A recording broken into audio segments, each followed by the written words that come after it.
Hey, everybody, and welcome to this Story Rebel Masterclass. So, today we're going to be talking about Spoken, the AI audiobook company. And specifically, I have brought Phil Marshall, who's Spoken's founder and CEO, here to talk about Spoken's personal voice feature. And that lets authors clone their own voices so that they can narrate their own audiobooks with the click of a button. So, I have physically recorded my own nonfiction audiobooks, gone into a studio, worn out my vocal cords, and I've also tested Spoken's personal voice feature. And while there's definitely something extremely special about being able to give the exact performance you want, it also takes a ton of time and it very much took a physical toll on me. So I am extremely excited to be able to use my own voice to narrate nonfiction and not have to burn a full work day for just a few hours of audio. So Phil's going to be doing a demo of that for us, and then I've got a few questions for him, then we'll open it up to audience questions. But first, let me introduce you to Phil. Phil Marshall is a technologist, entrepreneur, and storyteller who thrives at the intersection of imagination and execution. He is the founder and CEO of Spoken, the AI audiobook company, empowering authors to create immersive, single, dual, and multi-voice audiobooks using digital narration. Before founding Spoken, Phil trained as a physician, earning his MD from Indiana University School of Medicine and a Master of Public Health from Oregon Health and Science University. He later pivoted from surgery to technology, entrepreneurship, co-founding con co-founding Conversa Health, a pioneering conversational AI platform that became one of the most trusted names in digital health before being acquired in 2021. Phil is also a hard science fiction author. His debut novel, which is fantastic, you guys, is called Taming the Perilous Skies, and it explores the consequences of his original theory of persistence, which is a speculative physics framework linking quantum mechanics, gravity, and time. So, whether building AI systems, exploring physics through fiction, or amplifying the voices of independent authors, Phil is driven by the belief that the most fantastic world is the one we dare to imagine and create together. He divides his time between Salvie Island and Oceanside, Oregon. And I met Phil a few years back at a writing conference, and he's become a dear friend. And I'm so delighted to have him on today. Very excited to have you here. So, Phil, why don't you take it away and give us a demo? Yeah, absolutely. Thanks, Jesse. It's great to be with you. We're probably about 10 miles apart as the crow Yeah. flies, right? Yeah, be happy to. So let's take a look. So what we're going to be looking at today, I'll just show you your viewers here a quick demo of Spoken. And so I'll give you the framework first. So let's take a look here. Um, and I'm just going to go ahead and I'm going to go ahead and just narrate a short little story here so we can just have that going. Um, so when you think about Spoken, it sounds just like it is supposed to sound, we hope. And that is that you take your manuscript and you turn it into a vivid audiobook. Now, depending on your genre and your style, you may decide to turn it into a multicast audiobook. If it's fiction, that is particularly popular, that is our specialty, is multicast. In fact, we just completed a large study by Edison Research of over 1,000 audiobook listeners. And for the first time, digital narration, our spoken multicast, was rated higher across the board than traditional narration. And by that, I mean quality, immersiveness, overall favorability, the ability to convey characters. So being able to create different characters, and the multicast is a specialty. And I'll show you that briefly here. So from left to right, you can kind of see the nav carries you through that workflow. And when you upload your manuscript, which can be just a single standalone story, what we call an installment, or it can be a 100 chapter epic fantasy. Either way, we'll run it through the same level of analysis. End to end, we will do a overall classification to get the rudiments of the story just right, and then a few key things that you need to select. If it is a character-driven story, you'll have the option of our multicast and be able to use our magic mode, which I can give you a glimpse of. And then you will have the option of auto-generating a distinct and custom voice designed around your characters. Now, for nonfiction or memoirists, which we'll go into in a moment, you may choose to use your own voice. Or you can choose from our large library of voice actor voices. Each of those voice actors gets paid for every use if you choose to use them for your characters. Um, and and then a few other little things like what is the overall accent that's used by the narrator, and what level of pacing would you like, that kind of thing. So that gets you set up. And then next we'll ask about words that may have uncertain pronunciation, and you can put in the phonetic replacement for any of these, which may help the AI to figure that out. And then you choose your voices. Now, when it comes to choosing voices, we'll help you out. If it's a character or if it's a narrator, we'll put the prompt in to help you find exactly the right voice or generate it as a custom voice, which I've done here. But you can also be able to draw upon the large library of voice actor voices, or you can put in your own personal voice. Now, what we're going to do, and I'll circle back around to this, is show how you can create your own personal voice clone. For those of you that are nonfiction writers and memoirists and folks like Jesse who've done great work in that area, you may choose to have your own voice on the library, which is great. And then you get to use that, for whatever projects you want. And I've listened to Jesse's voice. You have a tremendous voice for narration. I may ask if I can't borrow it for something in my work. So, and then finally, once those things are set up, then you're ready to make spoken. And so here you can see that I had just clicked narrate the short story, and you can see here that in this particular story that there are three characters, and we automatically divide all of the passages by who speaks, and then you can see here that overall pacing and amount of space that we automate between all of the passages in order to create a very natural sound, a very natural level of inflection and a level of cohesion that is unparalleled in digital narration. And so we use our what's called magic mode to do that. And this is a buildup of several layers underneath this that then result in just a great delivery. And so that's what you're seeing here is the final, what we call coat of paint, the character voices being layered over those underlying layers of cohesion. And so in this case, it's a single narrator, it's a instructional bit, and so pretty straightforward. All of the padding is pretty straightforward. What we call the padding, the spacing before all of the passages. And so you can just grab that and drag it over if you want to create a little bit more dynamic aspect of that. But let's go. I'm going to share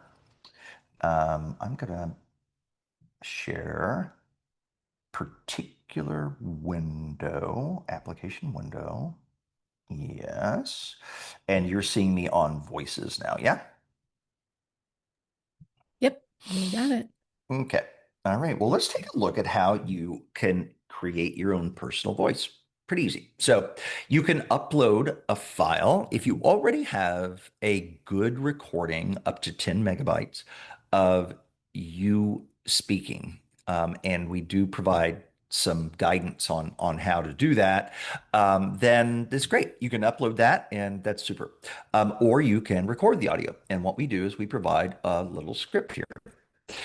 And so if you can see my visual, you can see I have my Blue Yeti mic, my friend, the Blue Yeti mic, who over the course of a couple years has gotten beaten up, stuffed into walk-in closets for the sake of sound reduction. And then finally I realized I don't need to do much of any of that anymore. I can just sit out here in the open and just have it next to me, and it works pretty darn well. And so what you see here is you see a script which will take you through a variety of different emotions in order to create that. And so In this case, I'm just going to make sure that I do have my Blue Yeti as the mic. Yep, it is. And so I'm going to go ahead and start the recording here. I'll just record this. You'll see how the personal voice clone comes about, and then we'll use it. So we'll actually use this voice as my narrator of my story. Okay, so here we go. Hello there. My name is Phil Marshall, and this is my voice. Every word, every inflection, every pause, this is how I sound. But voices aren't just sounds, they carry meaning, emotion, intent. So let's explore that. It's a crisp autumn morning. The air is cool, but the sunlight is golden and warm.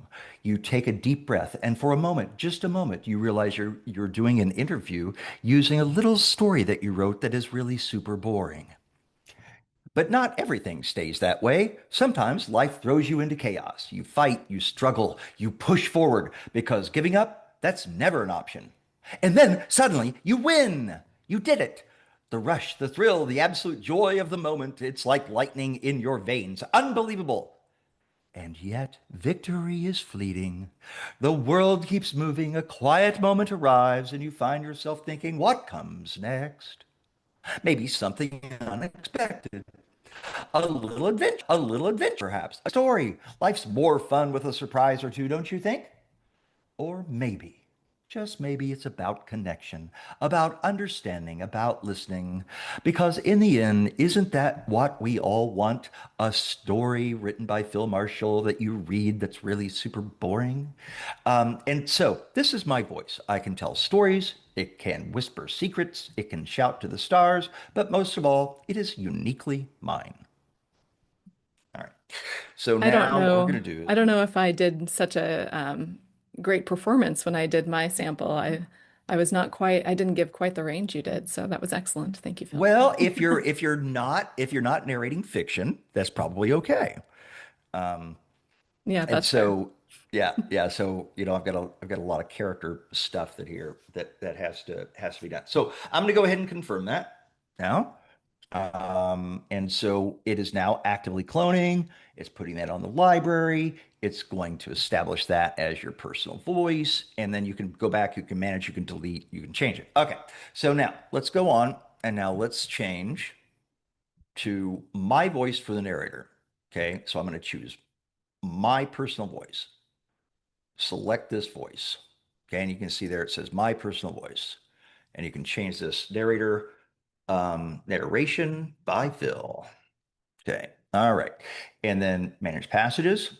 And you can see now we have 23 passages that we need to update, right? Because all of those just had their character changed. You can change back to the previous character if you want, but I'm going to go ahead and just apply the new coat of paint, as we say. Now, the nice thing is that all the underlying layers, at least in magic mode, which we use for character-driven stories, at least for magic mode, the underlying layers, that cohesion, they do not change. They will stay the same. They'll keep that inflection that you would have already proved, you already listened to, and now you're just choosing a different voice to give it a different timbre.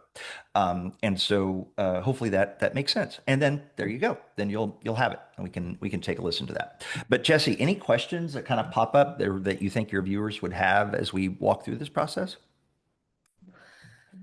I would like to hear a little bit more about, you said the inflection, because I know when I have played around with this, you can actually speak how you want it to sound. Like if you hear it and it doesn't say, the inflection is weird, and you're like, no, that should be more of a question or angrier.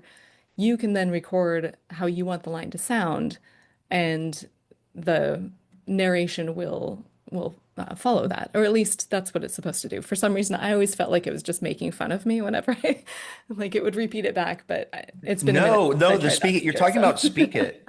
Yeah, you're talking yes. about the Speak It feature. No, it actually, so anymore, rather than text to speech, if I'm in magic mode and Mhm. something's not quite right, which now luckily is a lot more rare with magic mode than it was previously, then Speak It is absolutely, I think, the way to go. It's how I go about things. Let's just take an example of that. So let's take so let's let's actually look at this. This might be interesting. I'm going to play this as is. This is interesting that we actually inserted that into the text, or I actually might have had that in the manuscript. I'm not sure. And so I'm gonna stop doing that. Okay, I'm gonna play this, and you tell me if you can hear this. You should be able to hear this. I hope you can hear it. So the possessed Darth Vader guy that Can you hear that? Yep. Okay. embarrasses everyone at a party? I'd say things in an American accent, like, I'm going down the road a piece to gnaw on some bison jerky and then shoot me some tin cans with my 22. Okay, now that's pretty good. That's pretty good. So I use this passage as an example of Speak It because usually I have to override what it does with the proper delivery, and in that case, it actually did darn good. But here we're gonna use Speak It. So you brought up Speak It. So here we go. So I do several things here. I start right after the countdown is done. I make sure that there's no movement, no other background noise. I keep my Blue Yeti at a particular low sensitivity setting. And I have it on the little setting that looks like change it that looks like a little, I don't know, a dimple, like a bean almost. Yeah, it's kind of like the heart setting. Yeah, it's like the podcast setting, right? Yeah. And so can you see that? Probably see it in my Yeah. video. Yeah. So that little bean setting is what I use. And so here, let's just do this one. Okay. So the possessed Darth Vader guy that embarrasses everybody at a party? I'd say things in an American accent like, I'm going down the road a piece to gnaw on some bison jerky and then shoot me some tin cans with my 22. Okay. So now this will that'll come out exactly like I just did it. And yeah, I have to do though. Here's the thing. I have to do that first part in a British accent because she is British, and I'm not good at a British accent. But you have to like do your best, and then let's just go ahead and update that there. Um, so yeah, that's how Speak It works. So, and you know what? We want to make sure that, especially for character-driven fiction, which we specialize in, that those inflections and that cohesion is right, so that you don't have to fix things, whether it's by text to speech or Speak It. But when you have to, you have to, and you still have to do it from time to time. So let's just take a listen. So the possessed Darth Vader guy that embarrasses everybody at a party? I'd say things in an American accent, like, I'm going down the road a piece to gnaw on some bison jerky and then shoot me some tin cans with my Okay, 22. so I noticed that that's not the first part is not really what I wanted. And so what I'm going to do is I'm going to put a dot, and I'm going to hit enter, and I'm going to create that as a separate passage. So what I'm going to do is I'm going to do text to speech. I always put down the volume a little bit. Text to speech, for whatever reason, comes out a little bit louder. Um, and so I'm going to go ahead and do that as text to speech in Sienna's normal voice, so she gets the good thing. I don't need twangy accent anymore because I'm going to do Speak It. Okay, so let's do Speak It. And so I'm going down the road a piece to gnaw on some bison jerky and then shoot me some tin cans with my 22. And so now I can isolate that just like that. Although honestly, the way it came out in magic mode with the cue of twangy accent, that actually was great. So Yeah, I that probably was. would not have changed it, but just for the sake of your demo. So yeah, so you can play this. This should be in Sienna. So the possessed Darth Vader guy that embarrasses everyone at a party? I'd say things in an American And accent, like, so since that's a continuation, we would just bring that down to about 250 milliseconds there. So it's just a nice confluent flow. And then you'll get this one exactly the way I did it. So that's sort of the long and the short of Speak It. Excellent. Thank you. And Yeah, Phil, your absolutely. personal voice, like from the Zoom, has gotten a little quieter. I don't know if you, when you moved your microphone around, it. Oh, it probably, yeah, I have to keep this blue. I like using the Blue There you Yeti go. for this because we're talking about the sound. And so, yeah, thank you for telling me. There you go. I'll turn up the sensitivity a little bit. There we go. All right. So what else oh, well, I'll just go ahead and take you through the end of the workflow. So now that we've done this story and we want to publish it, you can upload uh, your cover art. There's my Oregon coast with the stars for my cover art. And then you can change, you can actually, this is really fun. So this is really cool. So when you have your opening credits and your closing credits, those are very personalized to the voices that you have. And so um, you can, we always have the made with spoken, which you can play here. Made with Okay, and spoken. that's my voice now because the narration is my voice. And so actually, listen to the whole opening credits here. Made with spoken.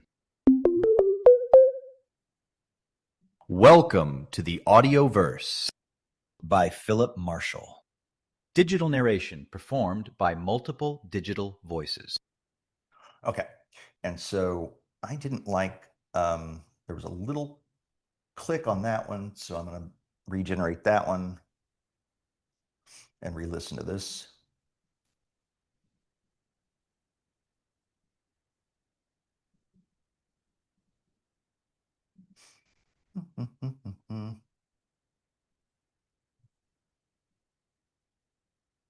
Okay, we'll listen to it. Welcome to the Audioverse. Yeah, I don't like that. So welcome to the audioverse. So you can put little, if you need to put a little emphasis on a different syllable, you just do it like that. So little tricks that you learn. Um, you can even make it emphatic. So yeah, so that's how that works. And so it's personalized by whatever narrator you want. In this case, you can choose whatever narrator, excuse me, is in your book. And that is what will read your opening credits and your closing credits.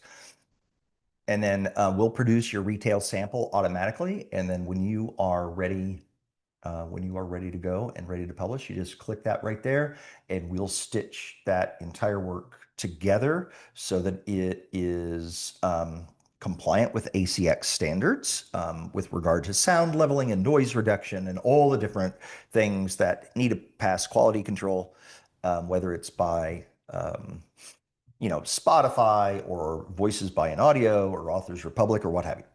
Um, and and if here you only have one chapter, I only have one chapter, but if you have multiple, you can just deselect all and choose to publish serially if you want. And so you can just choose one and then publish it, and then we'll take it through the mastering process, and you'll have one MP3. Now, if you only do one installment, we will stitch your opening credits and closing credits to it. So it's one file. But if not, then your opening credits and your closing credits will be separate files. Okay. So that's how that works. Can you talk a little bit about what happens, what people can do with this audio afterwards? Because I know you do have a kind of distribution through spoken where people, readers, listeners rather, can go and kind of discover new things. But do do these authors, do they now own the audiobook? Can they take it elsewhere? What happens? Yeah, we don't claim any rights over the work. They just, all of our users have to attest that they have the rights to be able to, do this with their work, and we have them certified again there at the end as well. And so, with regard to what can be done, the world is your oyster, I guess, and that is go forth and conquer. We will help you out. We work with Voices by an Audio. We also have a good relationship with Authors Republic, who features us as one of their approved digital narration providers.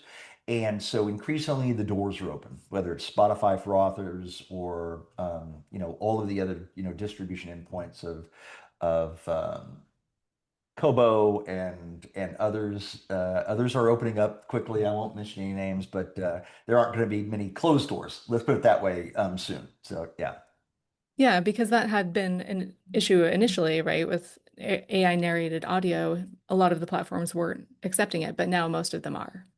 yeah, most Yeah. and soon we think all. So Yeah. yeah, and Excellent. that Edison research study that we did was important, Hmm. and all the parties across the board know about that because when now you have no longer just cost and workflow burden, time burden being the reason you would choose this, but instead it's better and listeners prefer it. That's a different argument at that point, right? Yeah. Talk a And little bit about that study. I'll put the link to the your page of it in the notes, but I'd love to hear you yeah, talk yeah, about yeah. it. And I can do a screen share here of it as well. And so, yeah, so what we did is we worked with the top consumer audio research company, and that is Edison Research. And we designed, they really were the ones that designed it. And it was brilliant design. They designed this study that we conducted in May of over 1,000 audiobook listeners. And most of the folks were frequent audiobook listeners and audiobook purchasers. And so we did a split of the 1,000 respondents into 500 that listened to only human and 500 that listened to only spoken multicast. And the results were astounding. As we like to say, black and white just became color. And so you can explore the page, but spoken multicast in the character-driven scenes that was tested beat human narration across the board. And by the way, for this study, we hired a just a fantastic human narrator that even like did the Italian passage perfectly, and so it was really a good comparison of what you would normally choose, which is the single human narrator. That's usually the option that's on the table for you from a cost perspective, and then spoken multicast. And obviously we're talking about character-driven fiction here. And actually, the excerpts were drawn from Taming the Perilous Skies, my book, and so kind of personal to me. But yeah, you can definitely scroll along here. Here are some of the key things here that spoken multicast on favorability, on engagement, on quality, on immersion. And they couldn't tell the difference.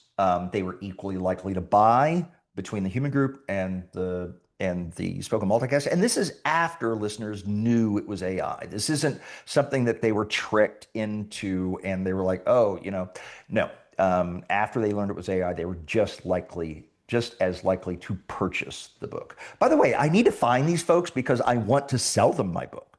So, so like, how do I get that marketing message in front of the buyer, like for real? Anyway, I welcome you to go and explore this.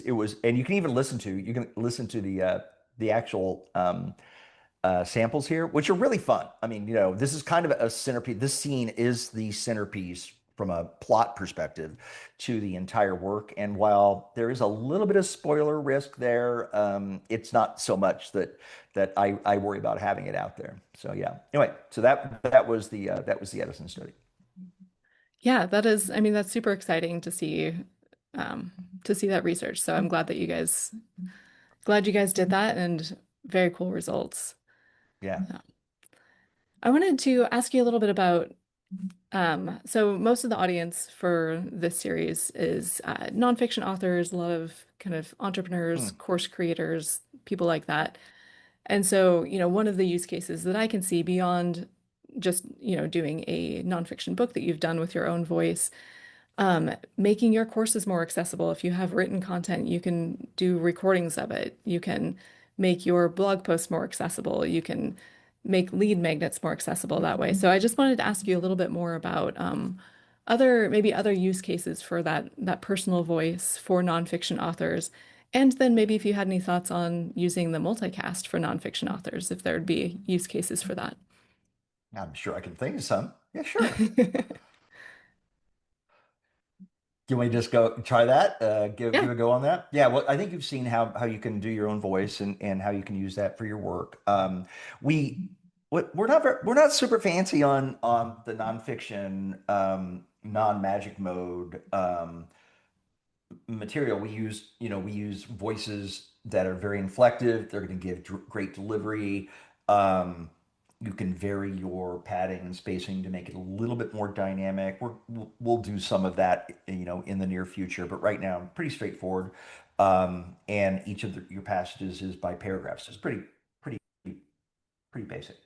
And when we start charging for Magic Mode, which right now is still in preview, and we throw it in for our character-driven works for those who want to use it, we're going to be charging more for the Magic Mode, but the manual mode, which works really well for the nonfiction and doesn't require the Magic Mode, will still be at the price that we currently charge. And if you have a subscription, that gets half off that. So Mhm. it's $20 per every 5,000 words or $10 per every 5,000 words if you're a subscriber, and that's $50 a month. So that's basically how that works.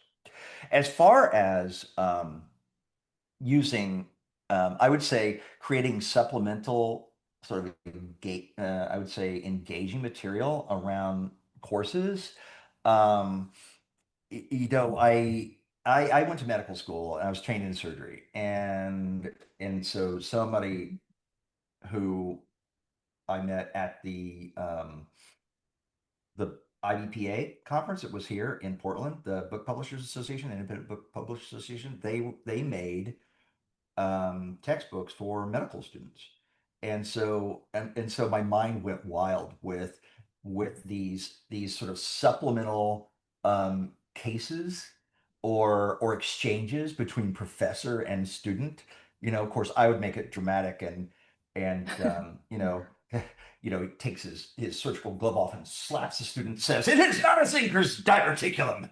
It's stuff like that, right? To reinforce the point. But my stuff's dramatic and violent sometimes, so but thinkers know. And so you'd never forget that, by the way. There are some things from medical school, by the way, I never forget just because of how it was delivered, right? And so anyway, I've got, you know, um, all bleeding stops, for example, I think is a great phrase that you learn as a surgeon, right? But anyway, I think creating little supplemental, little stories or exchanges to reinforce key, points that you need to have, stuck in the crawl there. I think that's a great opportunity for creativity, and frankly, for students, that's just more fun, you know? Yeah.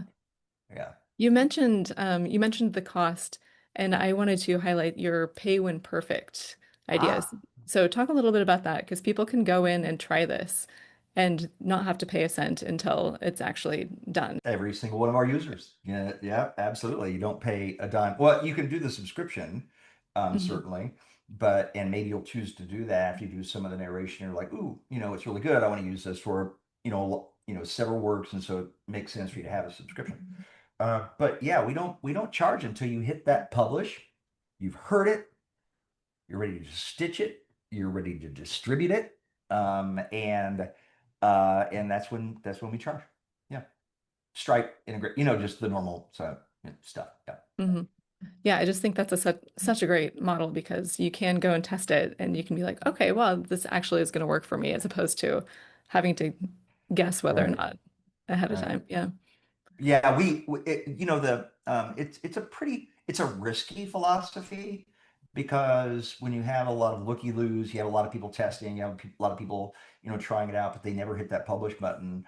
We incur those costs because we're Yeah. integrated with a lot of different service providers. We always use best of breed voice providers, for example, and so we're incurring those costs without recouping them. But we know where things are headed, and that is our mantra of audiobooks in a single click is going to become more and more the case and more possible, and so fewer regenerations necessary, and so yeah, so we're directionally correct, even if temporarily expensive for Yeah. us, temporarily burning cash.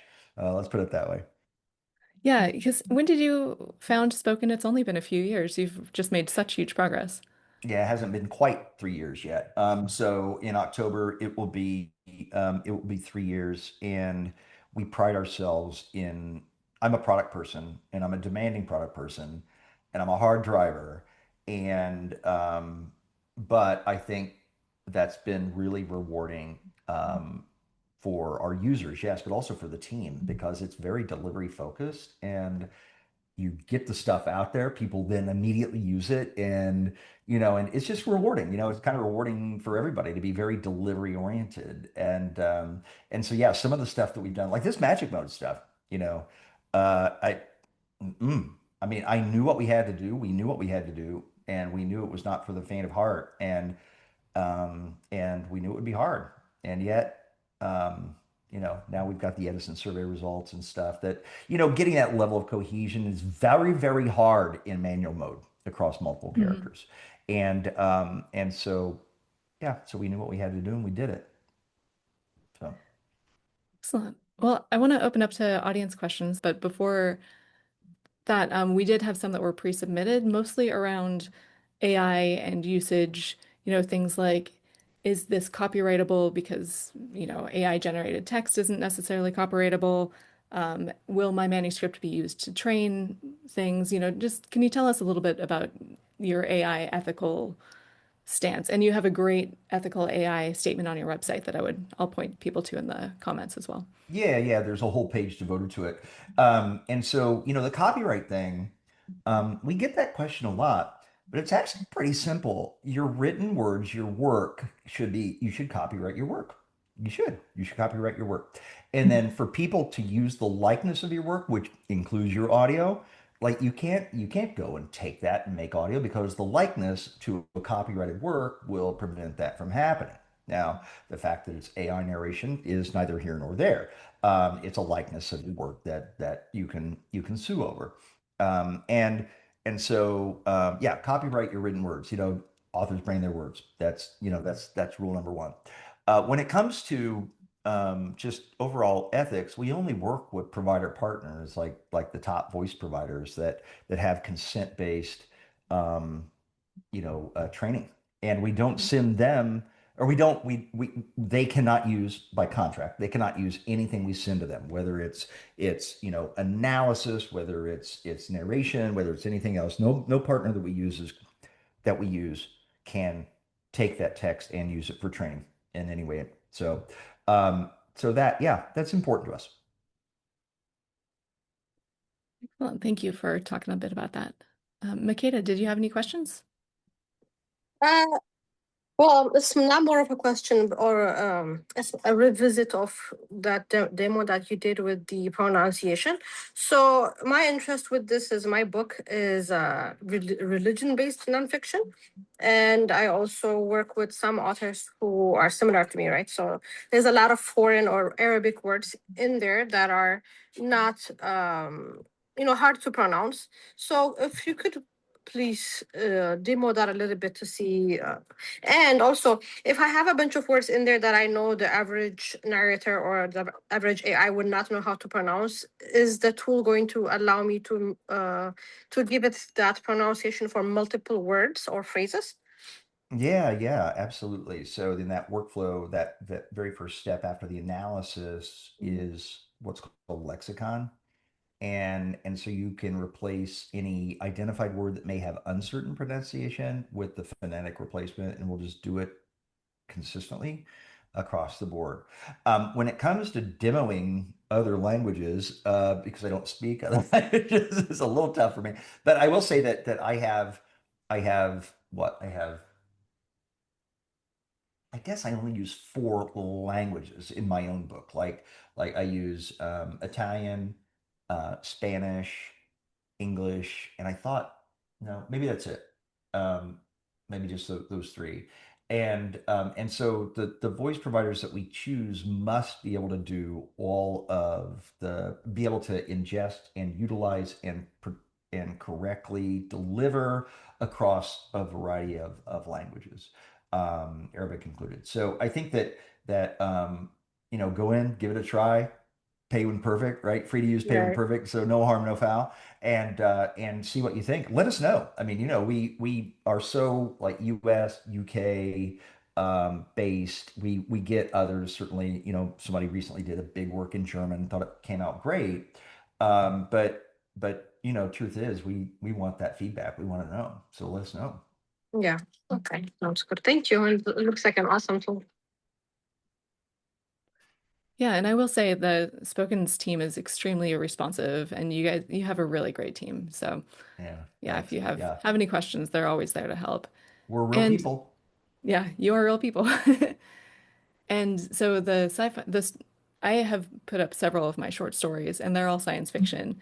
And I came across that too with, a main character's name, which is Jansen, but it's not spelled like maybe you would think it would be. And it pronounced it a million different ways until I did that lexicon tool and was like, no, pronounce it like this. And then it just nailed it every time.